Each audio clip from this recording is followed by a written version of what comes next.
Welcome to the channel. In today's video, we're going to restore the Game Boy Color.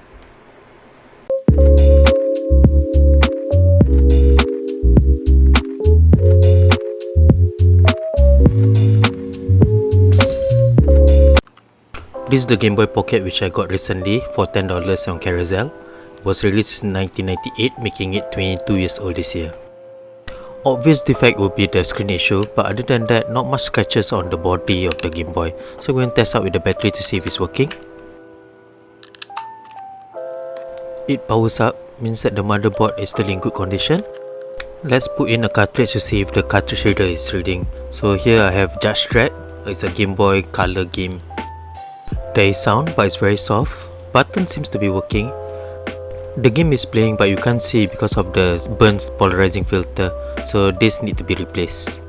This should be an easy fix since I already have the polarizing filter from the last Game Boy restoration project. Okay, we will need the tri-wing screwdriver to open up the 6 tri-wing security screws. Do put all the screws together and make sure you know where each screw belongs to. It's very similar to the Game Boy Pocket, which was released 2 years prior to the Game Boy Color release. The main difference is that the Game Boy Color has a color display, while the Game Boy Pocket has a monochrome display. Switching to the Phillips head screwdriver, we need to remove 3 Phillips head screws that is holding on to the motherboard. Next, we will remove the motherboard from the screen. There's 2 tabs here.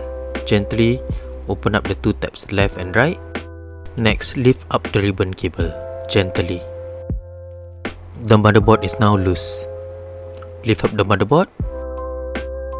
Next, we remove all the buttons and the silicone pad. This will be sent for washing. This will help with removing all the dirt and the dust that had been accumulated over the years. Next, we use the ice tray method to remove the screen. There is an adhesive holding onto the screen. Be gentle and don't break the screen. The screen polarizer has completely been burnt. This is a common problem for electronic using an LCD screen. These burns happen when someone leaves their Game Boy out in the sun.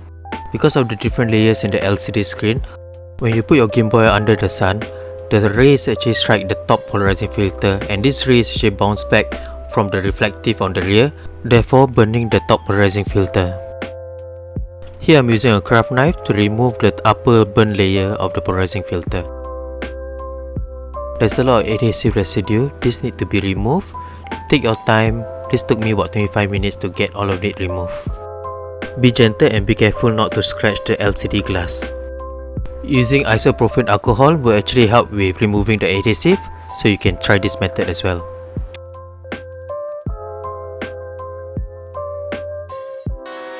Don't forget to clean your work area.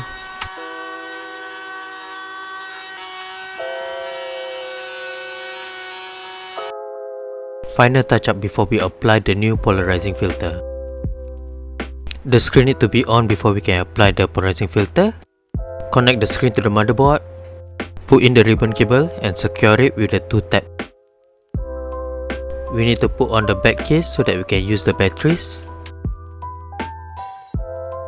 Insert 2 fresh batteries.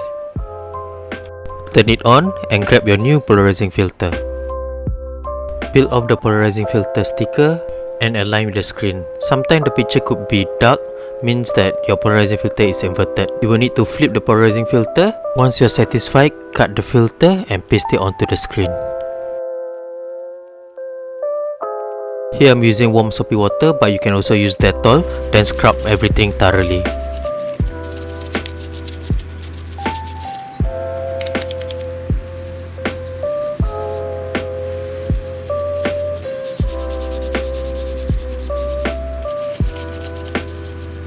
Do let all the components dry overnight.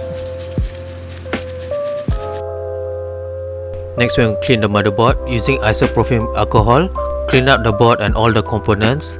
Go through all the soldering joint, remove all the excess flux. Go through all the other components like the volume switch, the buttons connector, the speakers. Start by putting all the buttons together first. Next, we will attach the screen onto the freshly cleaned motherboard. Remember to put in the ribbon cable all the way in and secure it with the tabs. Start by aligning the screen onto the housing. Aligning the power button to the power switch.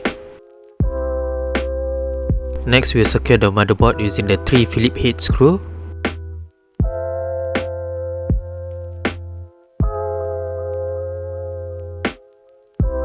We will attach the RF shield onto the back cover.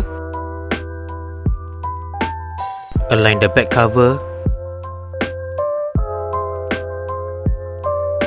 Using the tri-wing screwdriver, screw back the 6 security screws.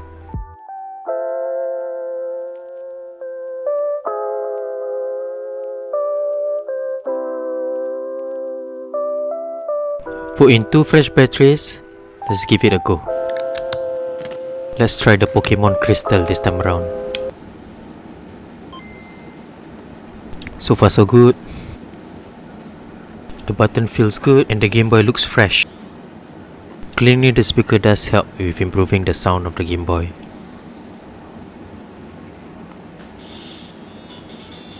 Restoration success. Overall, this restoration only cost $10 for the Game Boy since I already have the polarizing filter from the previous project. Epilogue. So this is the Game Boy Color that we work on. So I'm quite happy with how the restoration process worked. Quite an easy fix. You just need to change the polarizing filter on the screen. So this polarizing filter, you can actually get it for about $5 online or even in other mobile phone store. So I didn't have to purchase this time around because I wanted to use that polarizing filter for the Game Boy Pocket restoration on the last video. Please click the link up here, okay, to watch that video. Do check out the video, and also I will put another link in the description if you have not watched that video. So as for now, I have 2 working Game Boy. I have the Game Boy Color and the Game Boy Pocket from the last restoration. I will be changing the Game Boy housing for the Game Boy Pocket. Realize the color mismatch, so I'm just waiting for Lazada to actually send in the orders. Then I will do a restoration video for that. I'll show you step by step how to change the housing for this. As for the Game Boy Color, I might actually do the speaker mod. If you realize the volume isn't that loud, so I will use this device that we can actually mount onto the chip so that you can actually amplify the sound output. If you have stayed this far in the video, please consider subscribing to the channel and like the video. It does take me a few hours to complete this video, and I would really appreciate if you leave a thumbs up, comment or subscribe to the channel. So I hope you find this video useful. Do join me in my live Twitch session every Friday, Saturday and Sunday after 9 PM, and I will see you in the next video. Take care and stay safe everybody.